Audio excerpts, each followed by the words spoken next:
Viewers, meshy Green's में आपका स्वागत है। आज हम बात करेंगे इस वृक्ष के बारे में। इसे देखकर आप पहचान गए होंगे, जी हाँ, ये कचनार का पेड़ है। यह हमारे घर के पास एक गार्डन है, वहाँ पर ये छोटा सा एक पेड़ लगा है जिसे कचनार, सोनपात्र, कठमुली कहा जाता है ना। और इसे दूसरी भाषाओं में बहुत अलग अलग नामों से पुकारा जाता है, जो हम आगे बात करेंगे। ये देखिए कितना बड़ा वृक्ष लगा हुआ है, लेकिन इसे हम अपने घर पर भी उगा सकते हैं, घर पे ग्रो कर सकते हैं। और इसे ग्रो करने के लिए हमें कैसी मिट्टी चाहिए, कौन सा पॉट चाहिए, फर्टिलाइज़र या पेस्टिसाइड्स कैसा यूज़ करना चाहिए, कितना पानी देना चाहिए, सनलाइट की कितनी ज़रूरत होती है, ये सारी बातें हम यहाँ क्लियर करेंगे। और साथ ही साथ हम यहाँ ये इस वृक्ष के जो पत्ते हैं, इसके मेडिसिनल यूज़ कौन कौन से हैं, ये सारी बातें हम खुल कर करेंगे। लेकिन उसके पहले अगर आपने हमारे चैनल मैशी ग्रीन्स को सब्सक्राइब नहीं किया है तो प्लीज़ इसे सब्सक्राइब कर लीजिए, है ना। तो चलिए अब हम अपने टॉपिक की तरफ आ जाते हैं। आप ये जो ट्री देख रहे हैं, इसे कचनार, सोनपात्र, कठमुली या कंचन, सोनपात्र, ये सब तो इसके हिंदी नाम है। उसके साथ साथ इसे गोल्डन लीव्स, आम बोलचाल में सोनपात्र या गोल्डन लीव्स कहा जाता है, जिसे सोनापत्ती कहा जाता है। मराठी में इसे आपटा या अभेटा कहा जाता है। ओडिशी भाषा में इसे कुलेर साग कहते हैं। गुजराती में इसे बाफ्टो कहा जाता है। और अगर हम इसकी बॉटनिकल नेम की बात करें तो इसे बहुनिया अकुमिनेटा या बहुनिया मोनांद्रा कहा जाता है ना। और अगर इंग्लिश में अगर इसके हिसाब से सोचा जाए तो इसे इंडियन ऑर्चिड कहा जाता है ना। लेकिन हम बात करेंगे यहाँ कठमुली या कचनार, इस नाम से हम इसे पुकारेंगे, है ना। तो चलिए अब बात करते हैं इसके, देखिए इसके पत्तों के बारे में। तो इसके पत्ते देखिए कितने खूबसूरत, सॉफ्ट और अच्छे होते हैं। और इसका शेप देखो कितना अच्छा होता है, ऐसा लगता है हार्ट शेप के ये पत्ते हैं, है ना। और ये जो वृक्ष है इसकी हाइट देखो 15 से 20 फीट और कभी कभी 30 फीट तक चली जाती है।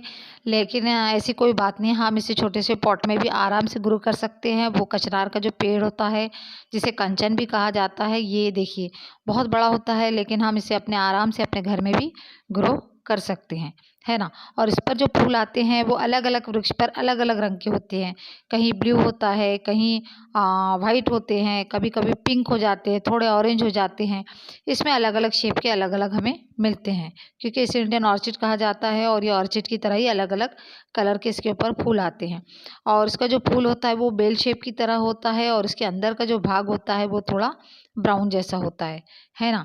और इसको अगर हम सीड्स की बात करें तो इस पर देखिए अभी तो ना फूल है इसके ऊपर, अभी बारिश का मौसम है इसलिए ना अभी इसके ऊपर फूल है, ना इसके ऊपर पत्ती है। ये जो फली होती है जिसके अंदर इसके सीड्स होते हैं, अभी इसकी सीड्स की बात करें तो इसके अंदर एक लंबी सी एक ऐसी फली हो जाती है, और उसी में सीड्स इसके ग्रो होते हैं। अगर आप चाहें तो उस सीड्स को बहुत आसानी से हमें कहीं भी मिल जाती है, उस सीड्स को लेकर हम अपने घर में ग्रो कर सकते हैं, है ना। अब बात करते हैं इसकी मिट्टी के लिए और गमले के लिए, और फर्टिलाइज़र और पेस्टिसाइड्स की बात करते हैं। तो देखिए इसे ग्रो करने के लिए हमें, अगर हम घर में ग्रो करना चाहते हैं तो हमें एक बड़े से पॉट की ज़रूरत होती है। पॉट 12 से 14 इंची का हमें चौड़ा गमला लेना चाहिए। उसके अंदर इसमें जो मिट्टी है बिल्कुल ड्राई मिट्टी होना चाहिए। गार्डन सॉइल 50% गार्डन सॉइल ले लीजिए आप, और 20% उसमें सैंड मिला दीजिए, और 30% वर्मी कंपोस्ट मिला के एक आम सॉइल जैसे अपन जनरल मिलाते हैं वैसे ही सॉइल मिक्सचर बनाकर हम उसको ग्रो कर सकते हैं। अब बात करते हैं फर्टिलाइज़र की। तो देखिए अगर इसके अंदर फर्टिलाइज़र, तो आप नॉर्मल कोई भी फर्टिलाइज़र डाल सकते हैं। चाहे तो आप एक्सेल का फर्टिलाइज़र डाल सकते हैं, या आपको होममेड बनाना पील का जो आता है, बनाना पील का जो फर्टिलाइज़र आता है, हमने हमारी पिछली वीडियो में बताया कि बनाना पील का होममेड फर्टिलाइज़र कैसा यूज़ कर सकते हैं, तो आप वो भी उसमें यूज़ कर सकते हैं, है ना।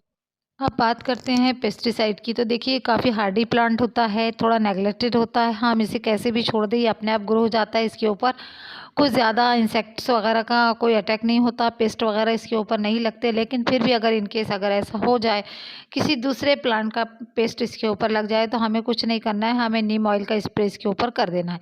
नीम ऑयल का स्प्रे बनाने का सिंपल मेथड ये है कि हमें 1 लीटर पानी लेना है, उसमें 10 ml हमें इसमें नीम ऑयल डालना है, और उसे अच्छी तरह से मिक्स करना है, और इसका स्प्रे करके इस पत्तों पे से पेस्ट को ख़त्म करना है ना। अब बात करते हैं कि इसे कितनी वाटरिंग देना चाहिए। तो देखिए अगर आप इसे ज़मीन में ग्रो कर रहे हैं तो इसे ज़्यादा वाटरिंग की ज़रूरत नहीं होती है, आप हफ्ते में सिर्फ एक बार इसे वाटरिंग दे सकते हैं। लेकिन अगर आप पॉट में इसे ग्रो कर रहे हैं तो इसके लिए आपको सिर्फ दिन भर में एक बार आपको मॉर्निंग के वक्त इसे वाटरिंग दे देना है बस। अब बात करते हैं सनलाइट की। तो देखिए, ये एक हार्डी प्लांट है जैसे कि हमने पहले बताया, और ट्रॉपिकल प्लांट होता है। इसे हम 40 डिग्री यानी 40 डिग्री टेम्परेचर से लेकर 45 डिग्री टेम्परेचर तक में ये आराम से सर्वाइव हो जाता है। लेकिन अगर फिर भी इससे ज़्यादा अगर आपके यहाँ सनलाइट पड़ रही हो, धूप पड़ रही हो, समर का एकदम बहुत ही हार्ड मौसम चल रहा हो, तो तब आप इसे ग्रीन नेट से कवर कर सकते हैं, है ना? अब बात करते हैं इस प्लांट के या पत्तियों के नेचर की। तो इसका जो नेचर होता है वो बहुत ही थोड़ा गर्म होता है, और टेस्ट में जो होता है वो खट्टा होता है, इसलिए हमारे महाराष्ट्र में इसकी सब्ज़ी बनाकर भी खाई जाती है, और उड़ीसा और दूसरे स्टेट्स में भी इसे खाने के तौर पर यूज़ किया जाता है ना? चलिए अब बात करते हैं इस वीडियो के सबसे इम्पोर्टेंट टॉपिक पर। इसके जो प्लांट है इसका मेडिसिनल यूज़ क्या है ना? तो इसके अंदर जो पेड़ होता है इसमें मेडिसिनल प्रॉपर्टी बहुत ज़्यादा पाई जाती है, और आयुर्वेद में तो इसे बहुत ज़्यादा हर जगह यूज़ किया जाता है ना? और बात करते हैं कि अब इसे किस तरह से इस्तेमाल करना चाहिए। तो इस पेड़ में मेडिसिनल प्रॉपर्टी होती है, इसलिए इसके पत्तियों को पीसकर गाय के घी में अगर मिलाया जाए और उसका पेस्ट बनाया जाता है, तो इसे जहरीले कीड़े जैसे मधुमक्खी, बिच्छू, ततिया, मच्छर, या फिर जैसे कोई भी पॉइजनस एब्सेस हो या विषैला फोड़ा जो बोलते हैं, उस पर अगर इसे लगाकर इसका लेप लगाया जाता है तो उससे बहुत ज़्यादा आराम हो जाता है ना? इसके बाद इसकी जो कलियाँ होती है, इसकी कलियों को खाने से पेट की बहुत सारी बीमारियाँ दूर हो जाती हैं, और उसके साथ-साथ अगर सर्दी-ज़ुकाम से होने वाला सर दर्द हो, तो इसकी पत्तियाँ या इसके कलियाँ वगैरह खाने से वो हेडेक में भी हमें रिलीफ़ मिलता है। और उसके साथ-साथ अगर बहुत ज़्यादा सर दर्द है, तो पत्तियों को पीसकर सर पर लेप लगाने से सर दर्द में बहुत ज़्यादा आराम मिलता है ना? इसकी बारीक-बारीक, छोटी-छोटी पत्ती को जो बारीक-बारीक पत्तियाँ होती हैं, जो कोमल पत्तियाँ होती हैं, उसको पीसकर छाछ मिलाकर पीने से, अगर वोमिट बहुत हो रही है यानी उल्टी होती है, तो उसे पीने से इसमें आराम मिलता है ना? इसकी पत्तियों को स्किन के लिए भी यूज़ किया जाता है, कि जैसा अगर किसी को दाद हो, खाज, खुजली, एक्जिमा जैसे कोई भी स्किन रिलेटेड प्रॉब्लम हो, तो इसकी पत्तियों का जूस पीस कर अगर हम हमारे खुजली, दाँत, खाज, खुजली पर लगाएँ, तो उससे भी हमें आराम मिलता है ना? कठमुली या कंचन का पेड़ जो है वो सदाबहार पेड़ होता है। इसको महाभृंगराज के पत्तियों के साथ मिलकर 10 ml अगर इसका जूस बनाकर अगर हम यूज़ करें, तो बच्चों हों या बड़े हों, अगर उसमें पेट में कृमि रोग या पेट के जो वर्म्स होते हैं उसमें अगर हम 5 ml अगर हम रोज़ पिए, तो इससे रिलीफ़ हो जाता है ना? अब बात करते हैं कि इसके जहाँ इतने सारे फ़ायदे हैं तो कुछ नुकसान भी है क्या? तो ऑब्वियसली इसके बहुत सारे नुकसान भी होते हैं। इस पेड़ को जहाँ इतने सारे फ़ायदे हैं तो इसके नुकसान हैं, जैसे कि हमने बताया, अगर किसी को आर्थराइटिस या वात का रोग हो, जिसे गठिया या भाई बताश कहा जाता है, तो इसका यूज़ बिल्कुल ना करें, क्योंकि इसका जो स्वाद या टेस्ट जो होता है वो खट्टा होता है ना? इसका नेचर ठंडा होता है। अगर इसे लोग इसका यूज़ करेंगे, अगर ऐसे लोग जिन्हें आर्थराइटिस की प्रॉब्लम हो या वात रोग वाले अगर इसका यूज़ करेंगे, तो उनका वात रोग या जो भी प्रॉब्लम हो इसे वो बढ़ा देता है ना? तो बस आज की वीडियो में इतना ही। अगली बार फिर मिलते हैं किसी नए टॉपिक के लिए। Thanks for watching. God bless you. Bye bye.